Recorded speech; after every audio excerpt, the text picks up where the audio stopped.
Hi hi hello ನಮಸ್ಕಾರ ಎಲ್ಲರಿಗೂ nature spirit nine at Kannada tarot card ರೀಡಿಂಗಿಗೆ ವೆಲ್ಕಮ್. ಇವತ್ತು ನಾನು ತಗೋತಾ ಇರುವಂಥದ್ದು ಯಾವ ಒಂದು ವಿಚಾರದ ಬಗ್ಗೆ ರೆಮಿಡಿಯನ್ನು ಕೊಡ್ತಾ ಇದ್ದೀನಿ ಅನ್ನೋದ್ರ ಬಗ್ಗೆ ನಾನು ವಿಡಿಯೋನ ಮಾಡ್ತಾ ಇರೋದು. ಯಾವ ರೆಮಿಡಿ ಬಗ್ಗೆ ಅನ್ನೋದಾದರೆ, ನಮ್ಮ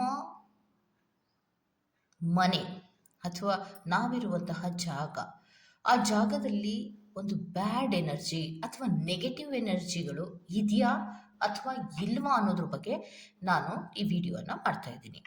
ಯಾತಕ್ಕೋಸ್ಕರ ನಾವು ಈ ಬ್ಯಾಡ್ ಎನರ್ಜೀಸ್ಗಳು ಇದೆಯಾ ಅಂತ ನಾವು ಯಾಕೆ ತಿಳ್ಕೋಬೇಕು ಅನ್ನೋದಾದರೆ, ಕೆಲವೊಮ್ಮೆ ಏನಾಗುತ್ತೆ ನಮಗೇ ಗೊತ್ತಿಲ್ಲದ ಹಾಗೆ ಬ್ಯಾಡ್ ಎನರ್ಜೀಸ್ಗಳು ಇದ್ದಾಗ ಮನೆಗಳಲ್ಲಿ ಹೆಚ್ಚು ಜಗಳಗಳು ಆಗುವಂಥದ್ದು ಇರ್ಬೋದು, ಲಾಸಸ್ಗಳು ಆಗುವಂಥದ್ದು, ಅಂದರೆ ಫೈನಾನ್ಷಿಯಲ್ ಲಾಸ್, ಬಿಸ್ನೆಸ್ ಲಾಸ್, ಅಥವಾ ನೀವೇನೋ ಒಂದು ಕೆಲಸವನ್ನು ಮಾಡ್ತಾ ಇದ್ರೆ ಅರ್ಧಕ್ಕೆ ನಿಂತೋಗುವಂಥದ್ದು, ಅಡೆತಡೆಗಳಾಗುವಂಥದ್ದು, ಅಥವಾ ಇದ್ದಕ್ಕಿದ್ದ ಹಾಗೆ ಕೆಲವೊಂದು ಮನಸ್ತಾಪಗಳು ನಿಮ್ಮ ರಿಲೇಷನ್ಶಿಪ್ಪಿನ ವಿಚಾರದಲ್ಲಿ, ಕೊಲೀಗ್ಸ್ಗಳಲ್ಲಿ, ಈ ಥರ ಯಾವುದೇ ಕೆಲಸಗಳನ್ನು ಮಾಡ್ತಾ ಇದ್ರೂ ಕೂಡ ಆ ಕೆಲಸಗಳಲ್ಲಿ ಯಾವುದು ಕೂಡ ಪಾಸಿಟಿವ್ ಅನ್ನೋದು ಇರೋದಿಲ್ಲ.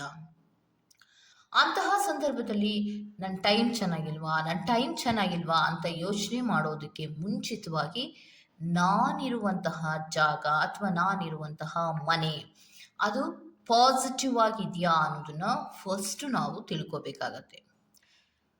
ಹೇಗೆ ನಾವು ಕ್ಲೀನಾಗಿಲ್ಲ ಅಂದರೆ, ನಮ್ಮ ದೇಹವನ್ನು ನಾವು ಕ್ಲೀನಾಗಿ ಇಟ್ಕೊಂಡಿಲ್ಲ ಅಂದರೆ ಸ್ನಾನ ಮಾಡಿ ನೀಟಾಗಿ ನಾವು ದೇಹವನ್ನು ಕ್ಲೀನಾಗಿ ಇಟ್ಕೊಂಡಿಲ್ಲ ಅಂದರೆ ಹೇಗೆ ನಮಗೆ ಕಸಿವಿಸಿಗಳು ಮೂಡುತ್ತೋ ಮತ್ತು ಒಂದು ರೀತಿಯ ಇರಿಟೇಷನ್ಗಳಾಗತ್ತೋ, ಹಾಗೆ ಮನೆಯಲ್ಲಿಯೂ ಕೂಡ ಕ್ಲೈನ್ಸಿಂಗ್ ಅನ್ನೋದು ನಡೆಯಲಿಲ್ಲ ಅಂದರೆ ಅಲ್ಲಿ ಒಂದು ಬ್ಯಾಡ್ ಎನರ್ಜೀಸ್ಗಳು ಕ್ರಿಯೇಟ್ ಆಗತ್ತೆ. ಸೊ ಯಾವಾಗ ಬ್ಯಾಡ್ ಎನರ್ಜೀಸ್ಗಳು ಕ್ರಿಯೇಟ್ ಆಗುತ್ತೋ ಮನೆಗಳಲ್ಲಿ ಕಲಹಗಳಿರ್ಬೋದು, ಅಥವಾ ಇದ್ದಕ್ಕಿದ್ದ ಹಾಗೆ ಕೆಟ್ಟ ಅನುಭವಗಳಿರ್ಬೋದು, ಶಬ್ದಗಳಿರ್ಬೋದು, ಒಂದು ಬ್ಯಾಡ್ ಸ್ಮೆಲ್ಗಳಿರ್ಬೋದು, ಈ ರೀತಿ ತನಗೆ ತಾನೇ ಉದ್ಭವ ಆಗುವಂತಹ ಸಾಧ್ಯತೆಗಳು ಇರುತ್ತೆ. ಯೂನಿವರ್ಸ್ನಲ್ಲಿ ಕೆಲವೊಬ್ಬರು ನಿಮ್ಮನ್ನು ನೀವೇ ಪ್ರಶ್ನೆ ಮಾಡಿ ನೋಡಿಕೊಂಡಾಗ ಕೆಲವೊಮ್ಮೆ ನಿಮ್ಮ ಮನೆಗಳಲ್ಲಿಯೂ ಕೂಡ ಬ್ಯಾಡ್ ಎನರ್ಜಿಗಳು ಇದ್ದರೆ ಒಂದು ಕೆಟ್ಟದಾದಂತಹ ಸ್ಮೆಲ್ ಅನ್ನೋದು ಕ್ರಿಯೇಟ್ ಆಗುತ್ತೆ. ನೀವೇನೇ ಒರೆಸಿ ಗುಡಿಸಿ ಮತ್ತು ಕ್ಲೀನನ್ನು ಮಾಡಿರಿ, ಯಾವುದೇ ಗಂಧದ ಕಡ್ಡಿಯನ್ನು ಹಚ್ಚಿದ್ರೂ ಕೂಡ ಕೆಲವೊಂದು ಬ್ಯಾಡ್ ಸ್ಮೆಲ್ಗಳು ನಿಮ್ಮ ಮನೆಗಳಲ್ಲಿ ಇರೋಕ್ಕಾಗದೇ ಇರೋಷ್ಟು ಮಟ್ಟಿಗೆ ಇದ್ದಕ್ಕಿದ್ದ ಹಾಗೆ ಇರುತ್ತೆ, ಅಂದರೆ ಬರುತ್ತೆ. ಅಂದರೆ ಗಂಟೆಗಟ್ಟಲೆ ಇರುತ್ತಾ? ಇಲ್ಲ, ಫ್ರ್ಯಾಕ್ಷನ್ ಆಫ್ ಸೆಕೆಂಡ್ಸಿನಲ್ಲಿ ಬಂದು ಹೋಗುತ್ತೆ. ಅದನ್ನೇ ನಾವು ಬ್ಯಾಡ್ ಎನರ್ಜಿ ಅನ್ನುವಂತಹದ್ದು. ಆ ಬ್ಯಾಡ್ ಎನರ್ಜೀಸ್ಗಳನ್ನು ನಾವು ತೆಗಿಬೇಕು. ಫಸ್ಟ್ ತೆಗಿಬೇಕು ಅನ್ನೋದಕ್ಕಿಂತ ಮುಂಚಿತವಾಗಿ ನಮಗೆ ಗೊತ್ತಾಗಬೇಕು ಅದನ್ನೊಂದು ಬ್ಯಾಡ್ ಎನರ್ಜಿಯಾ ಅಥವಾ ಅಲ್ವಾ ಅನ್ನೋದನ್ನ ನಾವು ತಿಳ್ಕೋಬೇಕು. ಹಾಗಿದ್ರೆ ಅದನ್ನು ತಿಳ್ಕೊಳ್ಳೋದು ಹೇಗೆ? ಫಸ್ಟ್ ನಮ್ಮಲ್ಲಿ ಪ್ರಶ್ನೆ ಬರುವಂತಹದ್ದು ಏನು ಅಂದರೆ, ನಾವು ಮನೆಯನ್ನು ಕ್ಲೀನಾಗಿ ಇಟ್ಕೊಂಡಿದ್ದೇನೆ ಆದರೂ ಕೂಡ ಸ್ಮೆಲ್ ಬರ್ತಾ ಇದೆ ಅನ್ನೋದು ಒಂದು.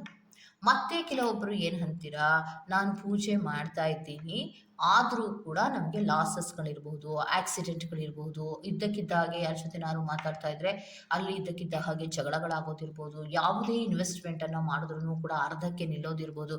ಇದೆಲ್ಲ ಯಾಕಾಗುತ್ತೆ ಅಂತ ಸಾವಿರ ಸಲ ಪ್ರಶ್ನೆಗಳನ್ನು ನಿಮ್ಮಲ್ಲಿಯೇ ನೀವು ಹಾಕೊಳ್ಳೋದಕ್ಕೆ ಬದಲಾಗಿ ನಾನಿರುವಂತಹ ಜಾಗ ಪಾಸಿಟಿವ್ ಆಗಿ ಇದೆಯಾ ಅನ್ನೋದನ್ನು ನೋಡ್ಕೊಳ್ಳಿ.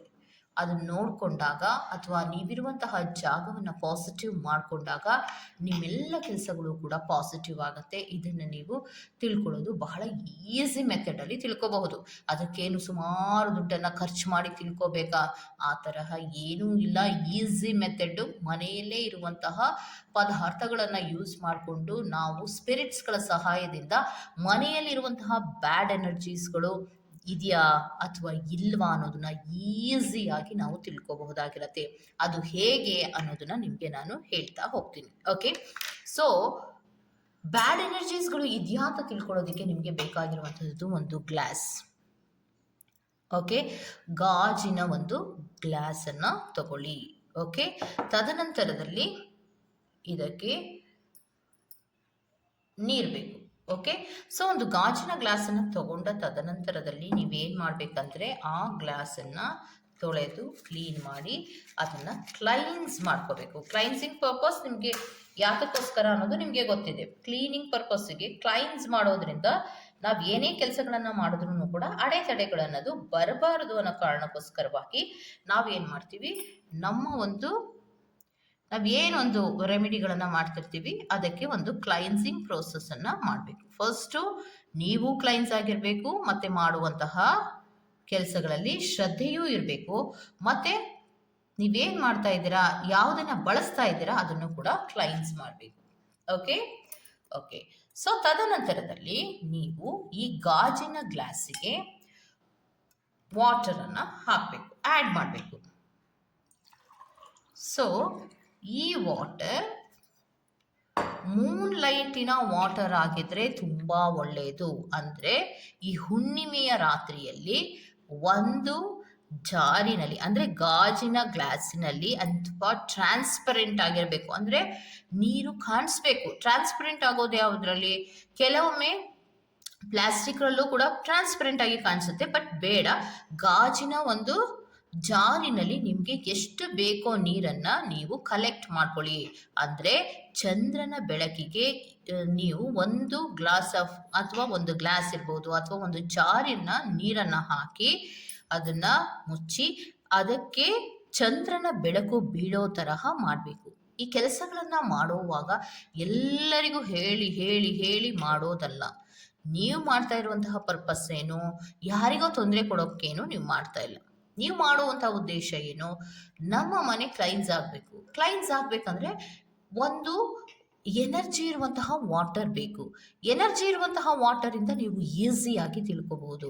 ಹೇಗೆ ಎನರ್ಜಿ ಇರುವಂತಹ ವಾಟರನ್ನು ನಾವು ಮಾಡ್ಕೊಳ್ಳೋದು ಹೇಗೆ ಅನ್ನೋದಾದರೆ, ನೀವು ಗಾಜಿನ ಗ್ಲಾಸಿನಲ್ಲಿ ಅಥವಾ ಜಾರಿನಲ್ಲಿ ಒಂದು ಕುಡಿಯುವ ನೀರನ್ನು ಹಾಕಿ ಅದನ್ನು ಚಂದ್ರನ ಬೆಳಕು ಅದರ ಮೇಲೆ ಬೀಳೋ ಥರ ಮಾಡಬೇಕು. ಯಾರಿಗೂ ಗೊತ್ತಾಗದೇ ಇರೋ ಥರ ಚಂದ್ರನ ಬೆಳಕು ಬೀಳೋ ಥರ ಮಾಡಿ ಅದನ್ನು ಸೂರ್ಯನ ಬೆಳಕು ಬರೋಷ್ಟರಲ್ಲಿ ನೀವು ತೆಗೆದಿಟ್ಕೊಂಡ್ಬಿಡ್ಬೇಕು. ಅಷ್ಟೊತ್ತಿಗಾಗಲೇ ಅದು ಮೂನ್ ಲೈಟಿನ ಎನರ್ಜಿ ಅದರಲ್ಲಿ ಪಾಸ್ ಆಗಿರುತ್ತೆ. ಆವಾಗ ನೀವು ಯಾವುದೇ ರೆಮಿಡಿಗಳನ್ನು ಮಾಡ್ಕೊಳ್ಳುವಾಗ ಈಸಿ ಮೆಥಡಲ್ಲಿ ನೀವು ಮಾಡ್ಕೊಳ್ಳೋದು ಆಗಿರುತ್ತೆ. ಮೇಡಮ್, ಅದನ್ನು ನಮಗೆ ಮಾಡೋದಕ್ಕೆ ಅವಕಾಶ ಆಗೋದಿಲ್ಲ. ಸೊ ಮೂನ್ ಲೈಟ್ ವಾಟರನ್ನು ನಾವು ಮಾಡ್ಕೊಳ್ಳೋದು ನಮಗೆ ಕಷ್ಟ ಆಗುತ್ತೆ. ಆದರೆ ಬೇರೆ ರೀತಿಯಲ್ಲಿ ಮಾಡೋಕ್ಕಾಗಲ್ವಾ ಅನ್ನೋದಾದರೆ ಖಂಡಿತವಾಗಿಯೂ ಬೇರೆ ರೀತಿಯಲ್ಲಿ ಮಾಡಬಹುದು. ಬದಲಿಗೆ ನೀವೇನು ಮಾಡಬೇಕು, ಮೂನ್ ಲೈಟಿನ ನೀರು ನಿಮಗೆ ಸಿಗಲಿಲ್ಲ, ಎನರ್ಜಿ ಆಗಿರುವಂತಹ ನೀರು ನಿಮಗೆ ಸಿಗಲಿಲ್ಲ ಅಂದರೆ ನೀವೇನು ಮಾಡಬಹುದು ಅನ್ನೋದಾದರೆ ಕುಡಿಯುವ ನೀರನ್ನು, ಶುದ್ಧ ನೀರನ್ನು ನೀವು ತಗೋಬೇಕು. ಈ ಶುದ್ಧ ನೀರನ್ನು ತಗೊಂಡ ತದನಂತರದಲ್ಲಿ ನಿಮ್ಮ ಮನಸ್ಸಿನಲ್ಲಿ ಕಸಿವಿಸಿಗಳನ್ನು ಮಾಡ್ಕೊಳ್ಳದಿರೋ ಹಾಗೆ ಯಾವುದೇ ಎನರ್ಜಿ ಇರಲಿ, ನೀವೇನು ಮಾಡ್ತಾ ಇದ್ದೀರಾ, ನೀವು ಉತ್ತರವನ್ನು ತಿಳ್ಕೊತಾ ಇದ್ದೀರಾ, ಸ್ಪಿರಿಟ್ಸ್ಗಳ ಬಳಿಯಲ್ಲಿ ಉತ್ತರವನ್ನು ಪಡ್ಕೋತಾ ಇದ್ದೀರಾ. ಸೊ ಆವಾಗ ನೀವೇನು ಮಾಡಬೇಕು ಅಂದರೆ ಫಸ್ಟು ಸ್ಪಿರಿಟ್ಸ್ಗಳ ಹತ್ರ ಕೇಳಬೇಕು, ಸ್ಪಿರಿಟ್ಸ್, ನಾನು ಈ ಕೆಲಸವನ್ನು ಮಾಡ್ತಾ ಇದ್ದೀನಿ, ಇದರಿಂದ ನನಗೆ ನನ್ನ ಮನೆಯಲ್ಲಿ ಬ್ಯಾಡ್ ಎನರ್ಜಿ ಇದೆಯಾ ಇಲ್ವಾ ಅನ್ನೋದನ್ನು ತಿಳಿಸಿ ಅನ್ನೋದನ್ನು ನೀವು ಕೇಳ್ಕೊಳ್ಳಿ. ಓಕೆ, ಸೊ ಯಾವಾಗ ನೀವು ಕೇಳ್ಕೊತಿರೋ ಆವಾಗ ನಿಮಗೆ ಉತ್ತರ ಅನ್ನೋದು ಸಿಗ್ತಾ ಹೋಗುತ್ತೆ. ನಂಬಿಕೆಯ ಮೇರೆಗೆ ಮಾಡಬೇಕು. ಒಂದು ಯಾವುದೇ ರೆಮಿಡಿಗಳನ್ನು ಮಾಡ್ಕೊಳ್ಳುವಾಗ ಅಥವಾ ಯಾವುದೇ ಉತ್ತರಗಳನ್ನು ಪಡ್ಕೊಳ್ಳುವಾಗ ಎಲ್ಲವೂ ಕೂಡ ಕ್ವಾಲಿಟಿ ಇರುವಂತಹದ್ದನ್ನೇ ಯೂಸ್ ಮಾಡಬೇಕು. ಯಾವುದೋ ಒಂದು ಕೊಳೆ ನೀರನ್ನು ತಂದು ಹಾಕ್ಬಿಡೋದು, ಮಾಡಿಬಿಡೋದು, ಸಡನ್ನಾಗಿ ತಿಳ್ಕೊಬಿಡೋದು ಅಲ್ಲ. ಸೊ ಯಾವಾಗಲೂ ಕೂಡ ಯಾವುದೇ ರೆಮಿಡಿಗಳನ್ನು ಅಥವಾ ಉತ್ತರಗಳನ್ನು ಪಡ್ಕೋಬೇಕು ಅಂದರೆ ಸ್ವಲ್ಪ ತಾಳ್ಮೆಯೂ ಇರಬೇಕು ಮತ್ತು ಶುದ್ಧತೆಯನ್ನು ಕೂಡ ನೀವು ಕಾಪಾಡ್ತಾ ಬರಬೇಕು. ಓಕೆ, ಸೊ ಹರಿಬಿರಿಯಲ್ಲಿ ಯಾವುದೇ ಕೆಲಸಗಳನ್ನು ನೀವು ಮಾಡೋದು ಬೇಡ. ಯಾವುದೇ ಕೆಲಸಗಳನ್ನು ಯಾವಾಗ ನಾವು ಅವಸರದಲ್ಲಿ ಮಾಡ್ತೀವೋ ಆ ಕೆಲಸಗಳೆಲ್ಲವೂ ಕೂಡ ಹಾಳಾಗುವಂತಹ ಸಾಧ್ಯತೆಗಳು ಇರುತ್ತೆ. ನೆಕ್ಸ್ಟ್ ಏನು ಬೇಕು, ಒಂದು ಗ್ಲಾಸಿನಲ್ಲಿ ನೀರನ್ನು ಇಟ್ಕೊಂಡ್ರೆ ನೆಕ್ಸ್ಟ್ ನಿಮಗೆ ಬೇಕಾಗಿರುವಂತಹದ್ದು ಲವಂಗಗಳು ಬೇಕು. ಲವಂಗಗಳು ಅಂದರೆ ಏನು, ಸುಮಾರು ಲವಂಗ ಬೇಕಾ? ಸೊ ಕಮೆಂಟ್ ಸೆಕ್ಷನಲ್ಲಿ ನೀವು ಹಾಕ್ತಿರೋ ಲವಂಗದ ರೇಟು ಜಾಸ್ತಿ ಅಲ್ಲ. ನಾ ಹೇಳೋದು ಏನಂದರೆ ಕಮೆಂಟ್ ಸೆಕ್ಷನಲ್ಲಿ ನೀವು ಹಾಕಿ ಪರವಾಗಿಲ್ಲ, ಆದರೆ ಒಂದು ಕಷ್ಟ ಬಂದಾಗ ಅದಕ್ಕೋಸ್ಕರವಾಗಿ ಎಲ್ಲಿಯೋ ಹೋಗಿ ಕೇಳ್ತೀರಾ, ಅದಕ್ಕೆ ದುಡ್ಡು ಕೊಡ್ತೀರಾ, ಅದಕ್ಕೆ ರೆಮಿಡಿಗಳನ್ನು ಮಾಡ್ಕೋತೀರಾ, ಅದಕ್ಕೆ ದುಡ್ಡು ಖರ್ಚು ಮಾಡ್ತಿರ್ತೀರಾ. ಆದರೆ ನಾವು ಲವಂಗಗಳನ್ನು ಬಳಸಿ ನೀವು ರೆಮಿಡಿಯನ್ನು ಮಾಡ್ಕೋಬಹುದು ಅಂದಾಗ ಕಮೆಂಟ್ ಸೆಕ್ಷನಲ್ಲಿ ಕೆಲವೊಬ್ಬರು ಮಾತ್ರ ಹೇಳ್ತೀರಾ ಲವಂಗದ ರೇಟು ಜಾಸ್ತಿ. ಸೊ ನಿಮಗೆ ಯಾವಾಗ ತಗೊಳಕ್ಕಾಗುತ್ತೋ, ಯಾವಾಗ ನೀವು ಉತ್ತರವನ್ನು ಪಡ್ಕೋಬೇಕು ಅನ್ನುವಂತಹ ಆಸಕ್ತಿ ನಿಮಗೆ ಬರುತ್ತೋ ಆವಾಗ ನೀವು ಈ ರೆಮಿಡಿಯನ್ನು ಮಾಡ್ಕೋಬಹುದು. ಓಕೆ, ಮಾಡಲೇಬೇಕು ಅಂತೇನು ಇಲ್ಲ. ನೆಕ್ಸ್ಟು ಲವಂಗಗಳನ್ನು ತಗೊಳ್ಳುವಾಗ ಕ್ವಾಲಿಟಿ ಇರುವಂತಹ ಲವಂಗಗಳನ್ನು ತಗೊಳ್ಳಿ. ಓಕೆ, ಸೊ ಈ ಮುರಿದೋಗಿರುವಂತಹದ್ದಾಗಲಿ ಅಥವಾ ಕಿತ್ತೋಗಿರುವಂತಹದ್ದಾಗಲಿ ಈ ತರಹದ್ದೆಲ್ಲ ಬೇಡ. ಒಂಥರ ಡೊಂಗ ಪಂಕ ಆಗಿರೋದಾಗಲಿ ಇದೆಲ್ಲ ಬೇಡ. ಒಂದು ಕ್ವಾಲಿಟಿ ಇರುವಂತಹ ಲವಂಗವನ್ನು ಯೂಸ್ ಮಾಡಿ. ಓಕೆ, ಒಂದೇ ಒಂದು ಲವಂಗ ಸಾಕು. ಅದರಲ್ಲಿ ಏನು ರೇಟ್ ಜಾಸ್ತಿ ಆಗಿದೆ ಅಂತ ಇಡಿಗಟ್ಲೆ ಹಾಕುವಂಥ ಅವಶ್ಯಕತೆ ಏನಿಲ್ಲ. ಒಂದೇ ಒಂದು ಲವಂಗವನ್ನು ಸ್ಪಿರಿಟ್ಸ್ಗಳನ್ನು ನೆನಪಿಸ್ಕೊಂಡು ನಾನಿರುವಂತಹ ಜಾಗದಲ್ಲಿ ಬ್ಯಾಡ್ ಎನರ್ಜಿ ಇದೆಯಾ ಇಲ್ವಾ ಅನ್ನೋದನ್ನು ತೋರಿಸಿ ಸ್ಪಿರಿಟ್ಸ್ ಅಂತ ಒಂದೇ ಮನಸ್ಸಿನಿಂದ ಇದನ್ನು ಹಾಕಿಬಿಡಿ. ಹಾಕಿ ಅದನ್ನು ನೋಡ್ತಾ ಹೋಗಿ. ಒನ್ ಸೆಕ್ ನೋಡಿ, ಕಾಣಿಸ್ತಾ ಇದೆಯಾ? ಒಂದು ನಿಮಿಷ.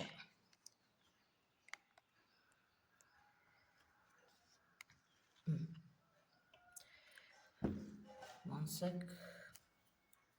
ಓಕೆ, ನೋಡಿ ನಾನು ಒಂದು ಲವಂಗವನ್ನು ನೀರಿನ ಒಳಗಡೆ ಹಾಕಿದೆ. ಸೊ ಈ ನೀರಿನ ಒಳಗಡೆ ಹಾಕಂತಹ ಲವಂಗ ಏನಾಗ್ತಾ ಇದೆ, ತೇಲ್ತಾ ಇದೆ. ಸ್ವಲ್ಪ ಹೊತ್ತು ಕಾಯಿರಿ, ಏನು ಅರ್ಜೆಂಟ್ ಏನು ಬೇಡ. ಹಾಕಿದ ತಕ್ಷಣ ಏನೋ ಒಂದು ರಿಸಲ್ಟ್ ಬರಬೇಕು ಅನ್ನುವಂತಹ ಮನಸ್ಥಿತಿಗೆ ನೀವು ಬರೋದು ಬೇಡ. ಒಂದು 5 ನಿಮಿಷ 10 ನಿಮಿಷ ವೆಯ್ಟ್ ಮಾಡಿ ನೀವು ರಿಸಲ್ಟನ್ನು ಪಡ್ಕೊಳ್ಳಿ.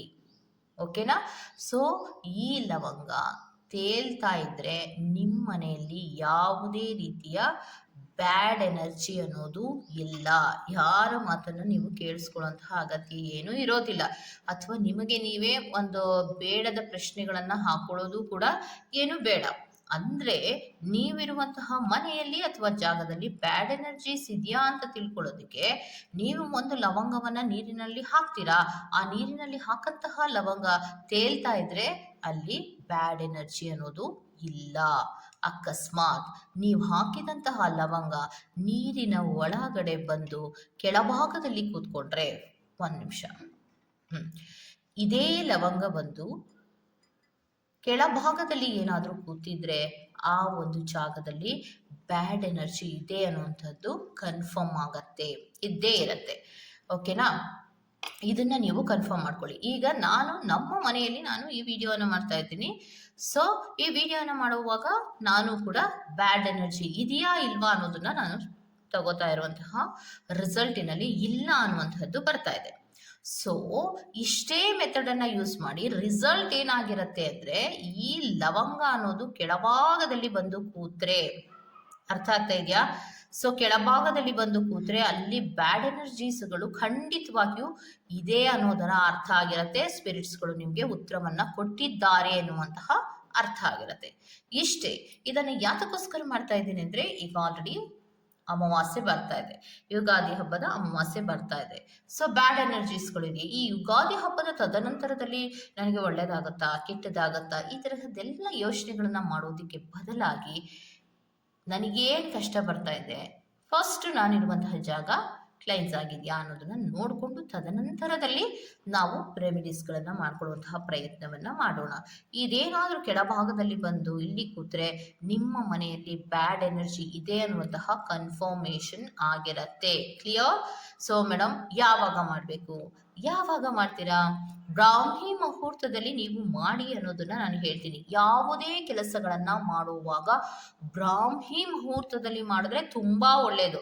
ಇಲ್ಲ ಮೇಡಮ್, ನನಗೆ ಬ್ರಾಹ್ಮಿ ಮುಹೂರ್ತದಲ್ಲಿ ಮಾಡೋದಕ್ಕೆ ಆಗೋದಿಲ್ಲ ಅನ್ನೋದಾದ್ರೆ ಮನೆಯೆಲ್ಲ ಕೆಲಸಗಳನ್ನ ಮುಗಿಸ್ಕೊಳ್ಳಿ. ಪ್ರಶಾಂತವಾದಂತಹ ಮನಸ್ಸಿನಲ್ಲಿ ನೀವು ಯಾವಾಗ ಇರ್ತೀರೋ ಆವಾಗ ನೀವು ಸ್ಪಿರಿಟ್ಸ್ಗಳ ಬಳಿಯಲ್ಲಿ ಕನೆಕ್ಟ್ ಆಗುವಂತಹ ಮನಸ್ಥಿತಿ ನಿಮಗೆ ಯಾವಾಗ ಬರುತ್ತೋ ಆಗ ನೀವು ಈ ಕೆಲಸವನ್ನ ಮಾಡಬಹುದು. ಎಸ್ಪೆಷಲಿ ನೀವು ಮಾಡಲೇಬೇಕು ಅನ್ನೋದಾದ್ರೆ ತುಂಬ ಗುಡ್ ರಿಸಲ್ಟ್ ಬರಲೇಬೇಕು ಅನ್ನುವಂತಹ ಮನಸ್ಥಿತಿ ನಿಮಗಿದ್ರೆ ವಾಟರ್, ನೀವು ಕುಡಿಯುವಂತಹ ನೀರನ್ನು ಬಳಸೋದ್ರ ಜೊತೆಗೆ ಅದನ್ನು ಎನರ್ಜಿ ಆಗಿರುವಂತಹ ನೀರನ್ನು ಬಳಸಿ. ಅಂದರೆ ಮೂನ್ ಲೈಟಿನಲ್ಲಿ ಇಟ್ಟು ಎನರ್ಜಿ ಆಗಿರುವಂತಹ ನೀರನ್ನು ನೀವು ಒಂದು ಈ ರೆಮಿಡಿಗೋಸ್ಕರ ಅಥವಾ ತಿಳ್ಕೊಳ್ಳೋದಕ್ಕೋಸ್ಕರ, ಉತ್ತರಗಳನ್ನು ತಿಳ್ಕೊಳ್ಳೋದಕ್ಕೋಸ್ಕರ ಬಳಸಿದ್ರೆ ತುಂಬ ಒಳ್ಳೆಯದಾಗಿರುತ್ತೆ, ಒಳ್ಳೆಯ ರಿಸಲ್ಟ್ ಬರುತ್ತೆ. ಅದಿಲ್ಲ ಅಂದ್ರೂ ಕೂಡ ನಿಮಗೆ ಬರುತ್ತೆ, ಡೋಂಟ್ ವರಿ. ಓಕೆ, ಸೊ ಇದಿಷ್ಟನ್ನು ನಾವು ಮಾಡ್ಕೋಬೇಕಾಗಿರುತ್ತೆ.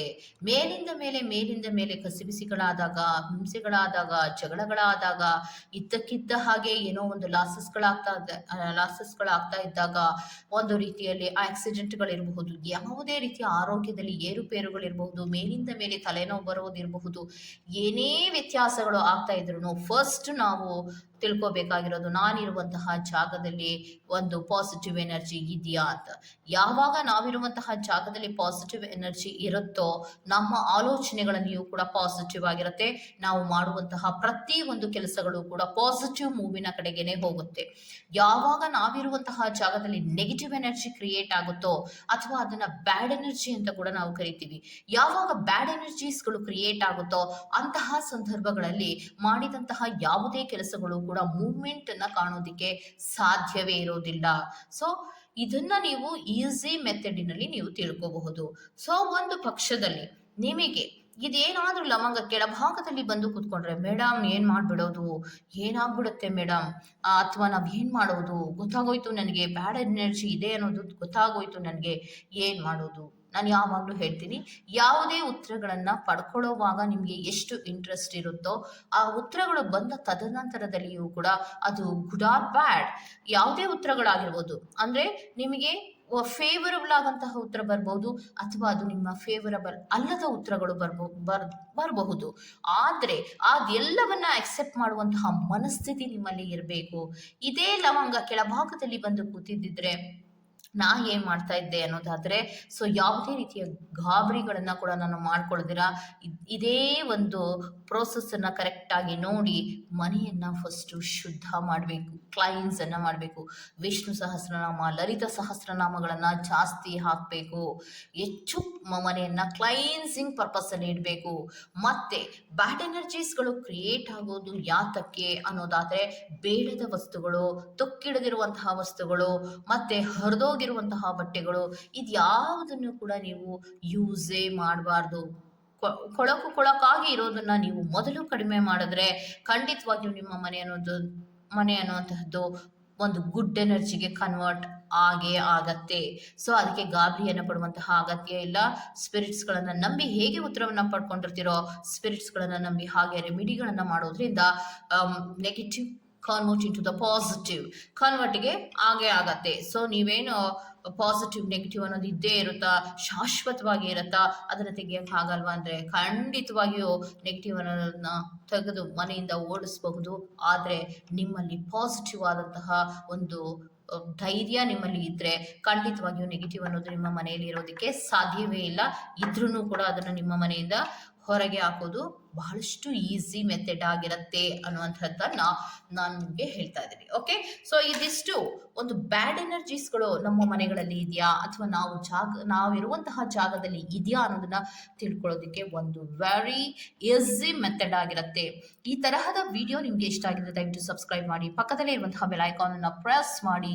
ನಾನು ಮತ್ತೊಂದು ರೀಡಿಂಗ್ ಗಳಲ್ಲಿ ಸಿಗ್ತೀನಿ ಅಂತ ಹೇಳ್ತಾ ಅಲ್ಲಿವರೆಗೂ ಟೇಕ್ ಕೇರ್, ಬಾಯ್.